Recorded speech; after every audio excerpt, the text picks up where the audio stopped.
Welcome to rapid Rasoi flavour. আজকের recipe রবিবারের খাস চিকেন কষা। চিকেন কষা বানাতে আগে চিকেনটাকে ম্যারিনেট করতে হবে। নিয়ে নেব 500 গ্রাম চিকেন, দিয়ে দেব তাতে 1 টেবিল চামচ সর্ষের তেল, এরপরে দেব 1 চামচ হলুদ গুঁড়ো, 4 চামচ নুন, 200 গ্রাম দই, আর দিয়ে দেব শুকনো লঙ্কার গুঁড়ো 2 চামচ। হাত দিয়ে ভালো করে মাখিয়ে নিতে হবে চিকেনটাকে মশলা দিয়ে। চিকেনটাকে ম্যারিনেট করে ওভারনাইট রেখে দিলে মাংসের মধ্যে সব মশলাটা ঢুকে যাবে, তাহলে খেতে খুব ভালো হবে। আবারও 2 চামচ শুকনো লঙ্কার গুঁড়ো দিয়ে দেবো।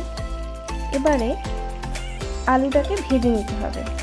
মাঝারি সাইজের আলুকে দুভাগ করে কেটে নিয়ে ভাজতে হবে। এরপরে 2টো পেঁয়াজ আর 1টা টমেটো ভাজতে হবে। তার মধ্যে দিয়ে দেবো 1 চামচ নুন।